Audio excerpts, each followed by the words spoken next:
Welcome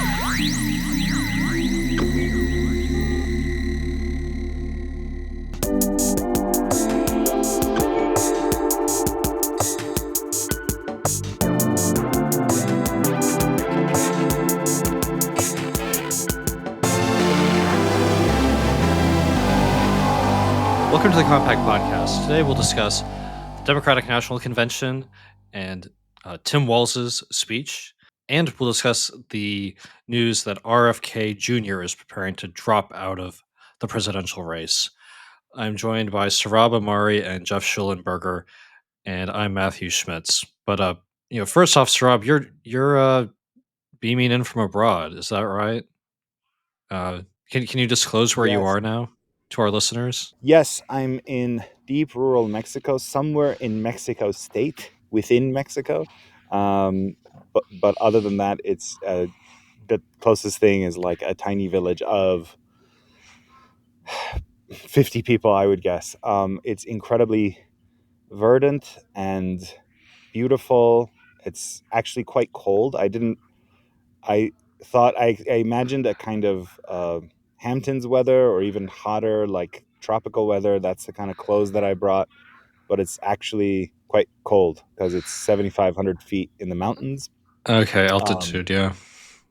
and yeah, I'm here for a spiritual retreat of a kind about which I'll be writing for our readers at compactmag.com. I don't want to spoil anymore. Cool. Well, yeah, very, very eager to read your piece and share that with our readers. It's going to be great. Um, but did you have a chance from that remote locale to check out Tim Walz's speech at the Democratic Convention? I did. Um, in By way of apology to our readers, that is so far the only thing of the Democratic National Convention I've been able to watch, because this is an area where the Wi-Fi is only available in one outdoor spot, and the lightning strikes, and whenever it strikes, the Wi-Fi is out for 2-3 hours, and then when it's rainy, you can't be out there because it's raining. But anyway, I did watch Tim Walz's speech, and to be honest, my impression was that it was a very, very good speech. I think he just, just in its own terms, he did exactly what he had to do. Um, Frame Democrats as the party of continuity in terms of entitlement, healthcare, protecting the small guy, and neighborliness, and this idea of a common good. Um, and Republicans as the party of the weird and the dangerous, intrusions into your bedroom, and um, messing up your entitlements, and looking out for extremists and bankers. Um, Obviously, I don't agree with all of that, but I just, in terms of its own internal logic, it worked pretty well, I think. Um, he comes off as really personable and likable, I have to say. He's got this kind of, I don't know, upper Midwest quality that's very, I don't know, it's very genial and friendly. So, I mean, I think, not having watched the other speeches, but having read some of the coverage, it seems to me that um, what they're uh, what they're trying to do is, uh, again, like kind of like the Republicans under Trump, to position themselves as the moderate party, as the party of continuity in life, as the party of kind of taking care of you, all kind of perfectly understandable for Democrats. I mean, the devil is in the details, I have to say, and in some of these, I think they have, you know, they can they have a credibility to speak in this way, but in others, I think people have been shocked with some of the messaging where it's like, we've always been for, you know, tough border enforcement. We've always been for supporting law enforcement, and that's just not true. It's specifically not true of Kamala Harris, who did sign up for defund at the kind of peak 2020 moment. It's not true of Tim Walz, who, as governor of Minnesota, told the leadership of that precinct in Minneapolis that came under attack during the George Floyd riots, he told them to stand down, at least according to the officers testifying after the fact. Of course, the record on the border So in a way, I mean, it's good to see them Democrats now position themselves as this kind of, frankly, trying to swerve right on these issues, law enforcement and border. It just like there's just no record there recently that you could point to substantiate that kind of posturing. But on other points, I mean, I thought it was really, really powerful. Like, you know, the Republicans continue to be vulnerable on entitlements, on things like school lunches, things that are just like taking care of people. And when he hits them on that, I don't think people think communist. I think they just think Democrats who take care of you if you're the small guy. I think that's what a lot of Americans will think, and that count you know uh, they do have a leg to stand on, and I think some of the attacks and the contrasts that were drawn will be painful for the Trump Vance campaign, unless, as I've been arguing, as maybe we've been arguing institutionally, unless they decisively ramp up the economic populism, which seems strangely muted since the convention. It's nowhere to be seen. Instead, we get these attacks calling the other side communist, communist this, communist that. It's brain dead. It doesn't play in 2024, I think, and I think it's ineffective. Yeah, I mean, I was just going to say this sort of attempt to downplay or erase the history of recent positions, particularly around 2020, that they can't um, and that, in Walls's case also, the very aggressively progressive legislation he signed in Minnesota just since 2022, which is when the Democrats gained a majority in Minnesota that enabled them to push through this legislation.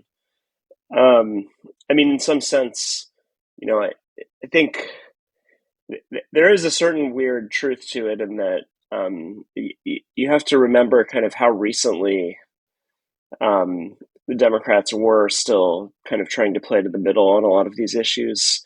I mean, I'm often bringing up, I don't know, when people are like saying, oh, well, mass migration is just a scheme to get Democrats elected. It's like, well, I mean, Obama did actually deport a lot of people. He was like criticized a lot by immigration activists for this. He sort of had this idea that you could create a constituency for, so it's true he wanted to, create a path to legal status for people here, although it's also true that George W. Bush wanted to do that as well. And he thought you could strike some kind of bargain on this by, ramping up border enforcement. So, it's really, throughout the Obama term and the Bush term, you had both parties kind of trying to play a game of kind of, a combination of tough enforcement with some kind of path to citizenship. But because of kind of the activist wings of both parties, this never really came about. But my point is just that the politics of the border, let's say, really were thrown out of whack by Trump's election in 2016, and they really kind of mainstreamed people in the liberal world kind of paying lip service to ideas like open borders, which had really only been quite very fringe positions adopted basically by kind of anarchists and libertarians prior to that. And so I think there is a kind of reversion here to the kind of pre-2016 consensus where the party is kind of trying to bring back, and both Walz and Harris in their own careers reflect this, right? As I understand it, Walz basically in Congress until 2018 ran as was essentially a kind of pretty moderate figure who represented a relatively conservative district, and was reelected many times. By those voters. Harris, of course, was did have this background as kind of a tough prosecutor and was actually criticized by the left and activists for this. So, I mean, there is this kind of, there is this way that like this, oh, we've always been this is, it's an attempt to memory hold this kind of period of progressive fervor that that reigned for a certain time, and in a sense, kind of revert to the pre-2016 norm, which is also, I suppose, something kind of interesting in this convention compared to the RNC is the sense of continuity and succession, right? That, I mean, it's remarkable thinking back to the RNC that you did not have Mitt Romney, you did not have Paul Ryan, you did not have George W. Bush. So, basically the sense that the party has been taken over by a essentially hostile force, insurgent force, was really underlined by that. Whereas in this case, you really have an attempt to enact this kind of coronation where the grandees of the party are all trotted out to kind of give their blessing and to kind of give this sense of continuity and legitimacy to Harris. And so yeah, there is this sense of kind of continuity and succession, and of trying to, as Sohrab was saying, present themselves as the party of kind of continuity and normality, which I think somewhat contrasts with these, the 2020 moments, with some of the policies that that we've seen under Biden, particularly in terms of the border, but that there is this kind of sense that we're the party of kind of steady continuity. We have these other two-term presidents who generally have a pretty generally have a pretty high approval rating. And so, we're just asking to be granted another 4 years, in charge of things because we've kind of provided a steady hand, and, these other people are kind of crazy and extreme and unreliable. And so clearly that's kind of what they were trying for. And again, obviously this requires a certain amount of memory holding of some of the excesses. And, the other thing that's been kind of notable is, in terms of the choreography of this event, is obviously people were expecting disruptions around the Gaza protests, but the protests outside the convention have been far smaller than expected. So they haven't really, I think people, if you recall, were talking about, the precedent of the 1968 Chicago Convention, when you had these kind of, full-on riots outside with Vietnam protesters, kind of being beaten by the cops. And, you had a real conflagration of the party's kind of moderate wing and its more radical fringes, and that is usually understood to have contributed to Nixon's victory by presenting the image of a party that was unable to hold its own coalition together, that was falling apart, and that was unable to maintain order, which was a broader impression in that period. In this case, it would seem, for various reasons, people just didn't really show up to these protests, and then the disruptions within the convention itself, which some people thought would be quite severe, have been, they've happened, but they've been relatively muted. And then you've had someone like AOC, you've had a kind of double movement. You've had someone like AOC, basically take a sort of moderate line on the conflict, separating herself from her fellow members of the squad, and like talking about bringing the hostages home and so on. And then on the other hand, you've had Biden say in his speech these protesters have a point, like too many people are dying or something like that. So like there's a slight concession to the protesters, but at the same time, there's a sense that they've been kind of disciplined or prevented from causing any major disruption, perhaps by a little bit of co-optation, and otherwise, perhaps just, and it's interesting. Ryan Zickgraf wrote for us last year on what he called America's New Politics of Nothing. Interestingly, he wrote this before Gaza and the Gaza protests got started, so it may have initially seemed to be disproved, but I think his thesis has been borne out, which is that this kind of wave of mass protest and intense activism that surged in around 2016 and peaked around 2020 seems to have really subsided. And so this protest movement has just not really had anything like the broad traction and momentum that certainly, not even a fraction of what the 2020 protests did. And so it does seem that there's kind of a broader kind of subsiding of these more these sort of animal spirits, and that's probably redounding to the bet. I mean, interestingly, in 2020, there's kind of this idea that the protests were somehow essential to getting Biden elected.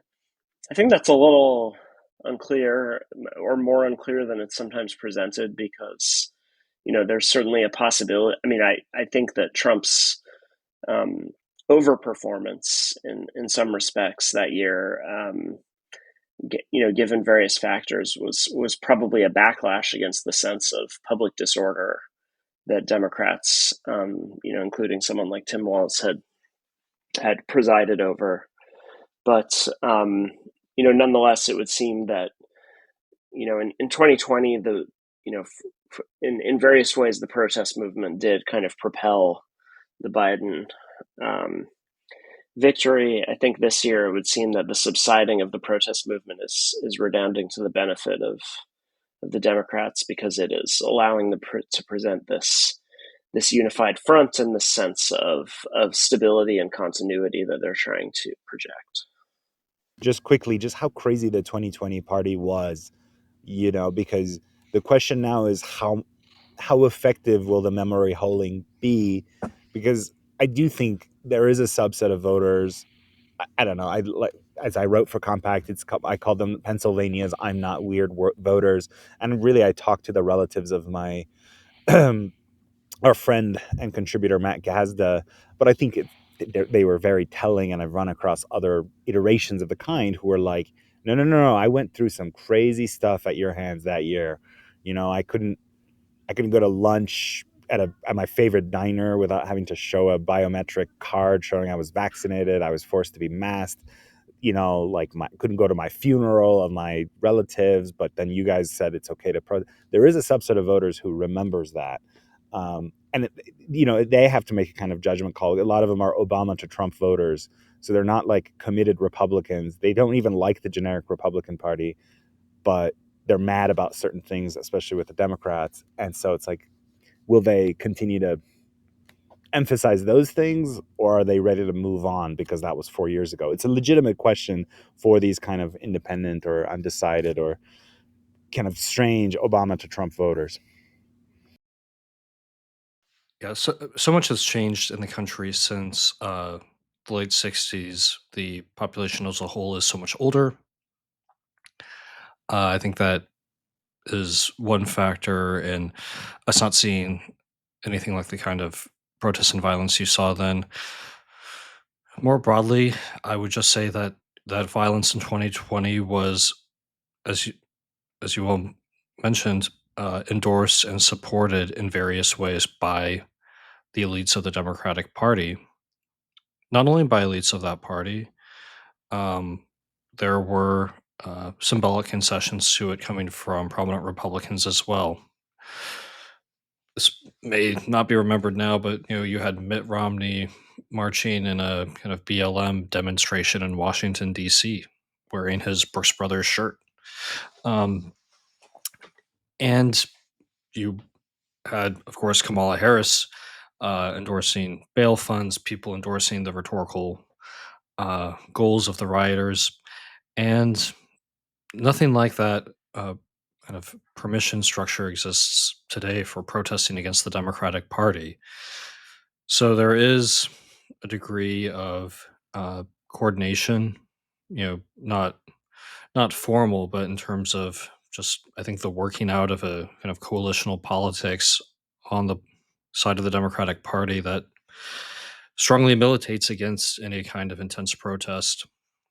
GOP, I'd say it'd be more likely you'd see a big protest outside that, outside a Republican convention, maybe going forward, than outside a Democratic convention.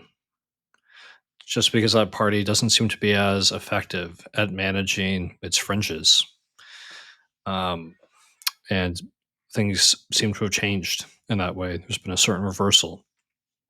The GOP went from the Brooks Brothers riot of the 2000 election Florida recount to January 6th, which was led not by people in Brooks Brothers, but not a sponsor of this show, could be, since we keep mentioning them, but was instead led by people who were often in debt, small businessmen who had somehow fallen behind or gone under, uh, you know, maybe older people who were overweight, some people who, uh, I think there were a couple people who died there. Some were, had histories of drug abuse, things like this, and that's a very different profile. So I'm not too surprised we haven't seen violence or big protests at the Democratic convention for that reason. Uh, Walz's speech was funny. It was funny to watch. From me, as I've mentioned, I'm from the same part of the country as Walz. My family farm is in Boyd County, where his mother grew up, where his parents were married, and where he graduated from high school. Walz said in his speech last night that he grew up in Butte, Nebraska. A little odd. I mean, he spent part of his high school time, his last bit of high school there. Also went there in the summers, but saying he grew up there is a kind of simplification or improvement of the story that's really typical of Walz, and it's just something I've noted about him, and something that I think will probably become a bigger part of this race in terms of his military rank, which he has misstated in various ways. Uh, and Also, in terms of the district where he was elected to the U.S. House from Minnesota, he's described it as deep red. I think it had a slight Republican advantage, but voted for Obama in 2008, 2012. So he has a way of improving on the story, and there's generally a kernel of truth there. But all complications are really pushed away, and there's something funny about this. Obviously, all politicians improve on things or embroider in various ways, but unless something specific is going on, for Kamala, she'll talk about, my mother was Indian, my father was Jamaican, I grew up in this place, I have this kind of kind of mixed sort of multicultural heritage. I'm part of this new America. And with Walls, almost, he wants to simplify his background and simplify himself and present it as uh, more rooted and redder than it actually was. Uh, so, he didn't, in his public presentation, he's not a guy who lived here, there, and there. He grew up in Butte, Nebraska, or he's not a guy who won this kind of slightly Republican leaning but Obama loving district. He won a deep red district. And so there's clearly this anxiety on the part of the Democratic Party about its huge losses in rural America. Boyd County, where Walz is from, I think about 10% of the voters there voted for Joe Biden. But it was much higher. Maybe it was closer. I don't have the numbers in front of me. You can look these up online easily. Maybe 20% had voted for Obama in 2008, something like that. So the Democratic Party has been tanking there. It isn't uh, in any obvious way about race. Obama was more popular than Biden, all this. Democrats are anxious about that. So they have Walz on the ticket.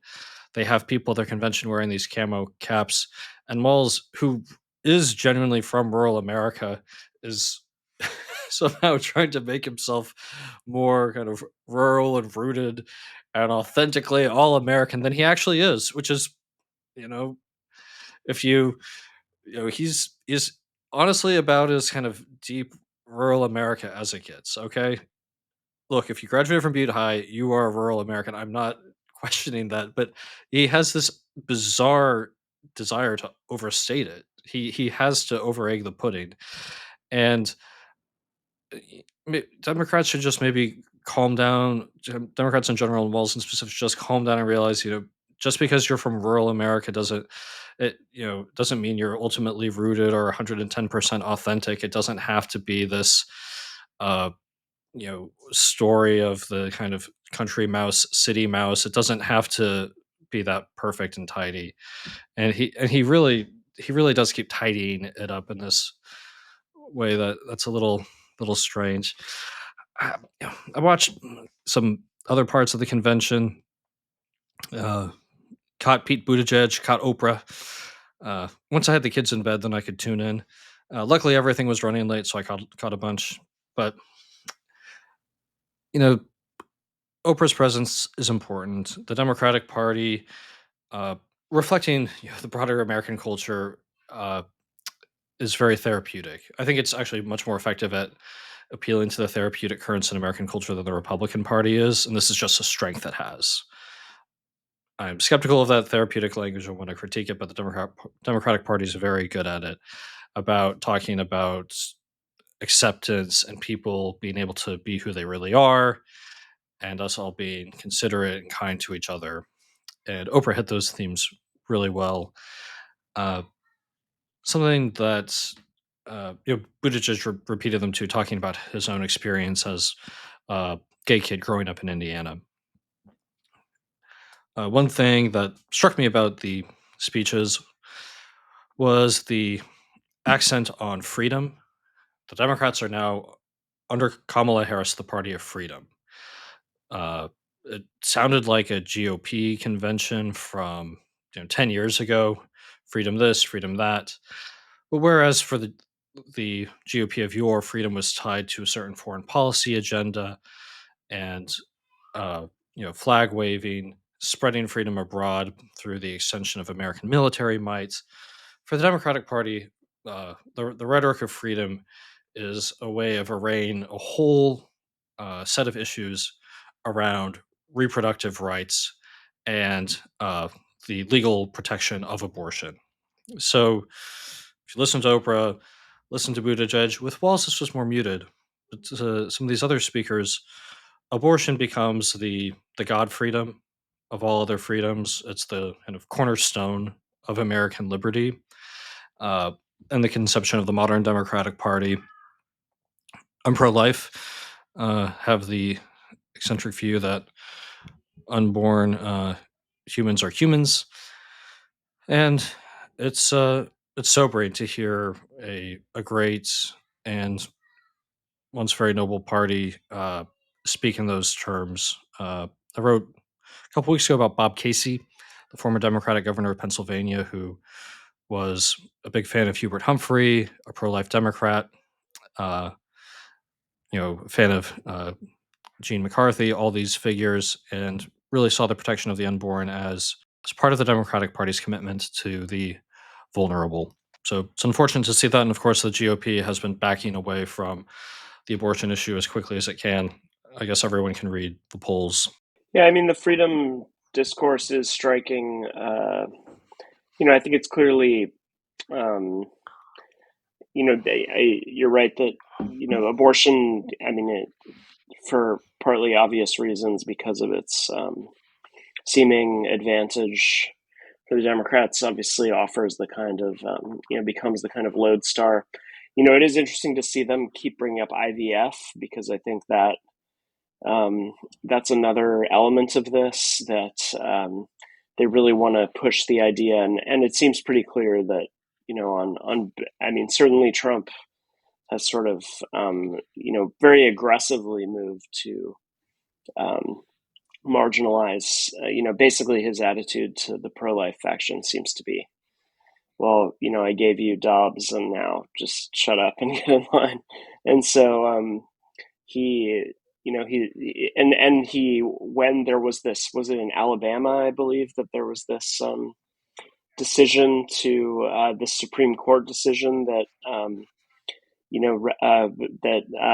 essentially banned IVF, and then the Alabama GOP dominated legislature, I believe, kind of overturned this immediately, and then Trump and his camp very quickly attempted to contain the fallout from this, distance themselves from it. They've made huge efforts to disavow this whole position, but nonetheless, and which was a contentious position, as I understand it, kind of within pro-life politics. In any case, but clearly the Democrats see this as a huge gift, right? The fact that the Alabama Supreme Court made this decision, which is obviously going to be immensely unpopular, and so I think it's interesting to see them continually. I mean, this may be, I'm not sure, but I think I saw somebody say that maybe this is another of Walls's confabulations or exaggerations, that that he and his wife conceived via IVF. I saw somebody claim that maybe this wasn't true.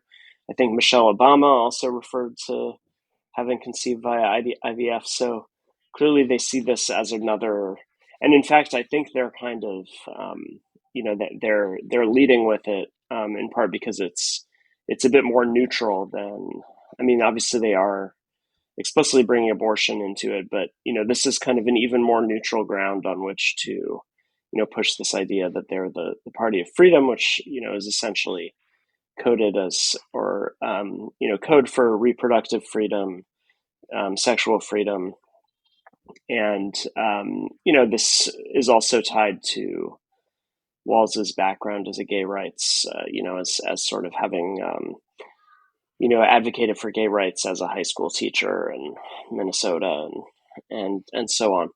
And so, yeah, I think it's interesting to see this language used in this way, and it's clearly, I would guess, related also to this kind of demographic incursion into the suburbs. And this, it's probably not accidental that this sounds like Republican language, because it's probably related to the Democrats' greater ability to win affluent, like, white suburbanites in places like the suburbs of Atlanta, which was a big factor in 2020 and seemingly 2022 in the backlash to the Dobbs decision in the midterms. And so, yeah, it seems that that this is kind of related to their, their strong appeals to, I'd say particularly kind of suburban middle class women who, might in an earlier time have voted for someone like Mitt Romney or George W. Bush. So, yeah, it is quite striking. I will say the one part of the freedom theme in Walz's speech that did resonate with me, I think it's powerful, where he said he's defining what Republicans think of as freedom. And one of the examples he gave is the freedom of the bank to take advantage of the small-time consumer. And I think that, that's a theme that Compact is concerned about, this kind of idea of freedom as though people are just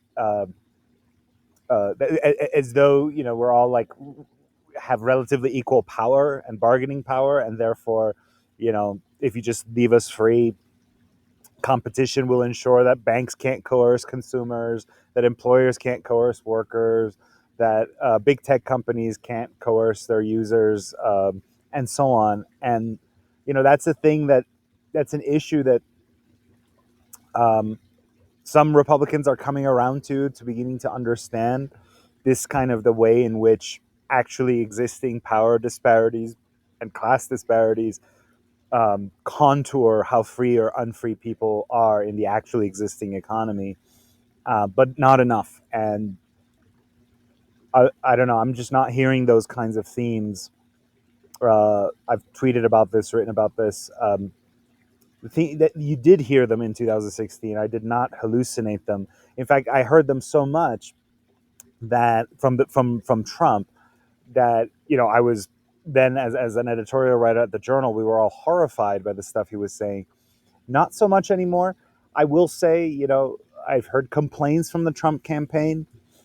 Uh, Very, very senior sources in the Trump campaign telling me privately that part of the problem is they are doing some things that are populist in this kind of economic realm, but that the press just gives them zero air. Um, maybe that's true. I think there's something certainly to that, and it's a theme that I and we will continue to explore at compactmag.com as the campaign unfolds. In other news, Robert F. Kennedy Jr. has decided to drop out of the race. Hasn't been formally announced, but lots of reports. Geoff, I know you've been following his campaign.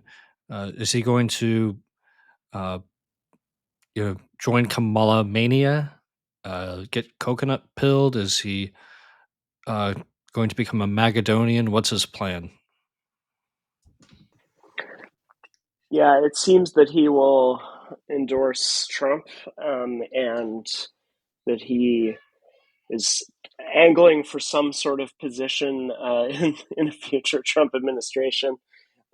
Attorney General and CIA Director have both been mentioned. It's hard for me to imagine Trump will actually offer him either of those, but I guess you never know. But yeah, he's it's. I mean, I'm still trying to figure out. It seems that everyone is talking as if the benefit of this will clearly redound to Trump. Um, this is slightly odd because a few months ago it seemed to be assumed that he was mainly siphoning votes from from Biden. And in fact, his super PAC received donations from very large donations from Timothy Mellon, a major Trump donor, scion of the Mellon fortune. And so it's unclear to me. It seems like perhaps at a certain point, somewhat disaffected Democratic voters who weren't happy with the way things were going weren't necessarily paying that much attention to his statements or policies, but were, telling pollsters they would vote for him just because, he's got the Kennedy name. But now it would seem most assumptions are that the people, in polls saying they will vote for him are predominantly people who would switch to Trump. And so, this is slightly a reversal because it was assumed for a long time that his dropping out of the race would clearly benefit Democrats because most people who would tell pollsters they would vote for a Democrat or for a Kennedy are probably some sort of disaffected Democrats who still have some loyalty to the party. Since Kamala Mania kicked off, his numbers have gone down. So that does seem to support that idea. But I guess the assumption is that the remaining kind of rump of voters who are still saying they would vote for him are largely people who would be more likely to go to Trump. So we shall see how much of an impact it will have. As we talked about with regard to his incredible bear incident, And I do hope that at least one headline about his departure from the race will be exit pursued by bear. If people are familiar with that famous stage direction, I believe from Shakespeare's Pericles. Say if But a in any compact case, editor were to write a piece on RFK's exit from the race, maybe that could be done. could we get away with that? But in any case, Totally. yeah, RFK is RFK. Yeah, I suppose the thing I think is kind of interesting about his campaign is, it was clearly if you follow him and look at his, he's clearly staked out a range of issues. I mean, we talked about how, in this campaign in which there's an attempt to attempt by the Democrats to define the Republicans as weird, which is then met with a kind of reverse accusation of weird, pointing to the Democrats' more fringe and outre positions. In any case, he clearly was the truly weird and indisputably weird candidate, right? Who had a brain worm and set up a strange tableau in Central Park with a dead bear. So, I think at one point people have made is that his endorsement of Trump will clearly lead to Democrats digging in further to the weird accusation. And, I don't think he's somebody the Trump camp is going to look to as a major surrogate, but I guess I could be wrong. Interestingly, if you look at RFK's campaign early on, he did kind of attack Trump on his having presided over COVID lockdowns, and having kind of empowered Fauci and so on. So he did, kind of take that line of criticism, which you don't see that much, but it does have some truth to it. But I think the larger thing I'm seeing here is that, regardless of the various positions he's staked out on different issues, RFK is kind of,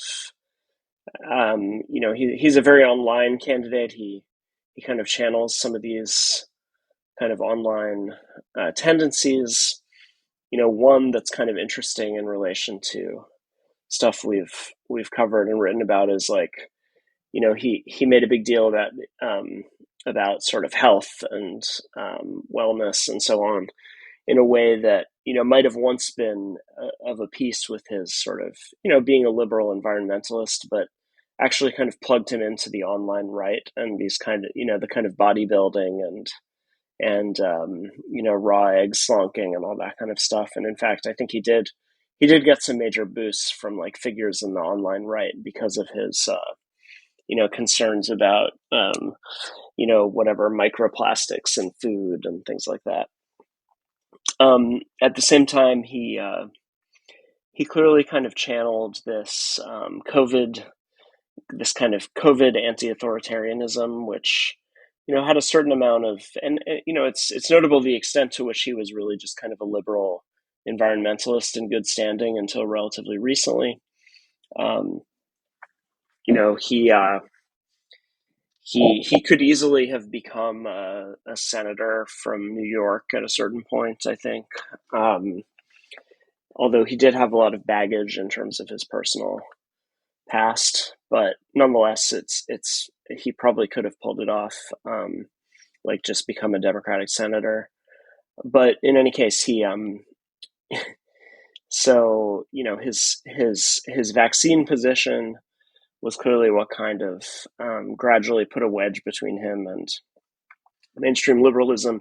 But that really only became a serious break in COVID era. So you could sort of still be a liberal environmentalist in good standing and have these ideas about vaccines and mercury and autism and stuff. And people would kind of look askance at that. It was really in COVID that he was really marginalized. And so he did kind of reflect this broader trend whereby, people who had been sort of liberals of some sort in good standing, who dissented from certain COVID era orthodoxies were sort of, pushed out and marginalized, often for positions they might have held for some time. And so this kind of COVID anti-authoritarianism was clearly what kind of propelled his campaign and kind of gave him his initial base of support.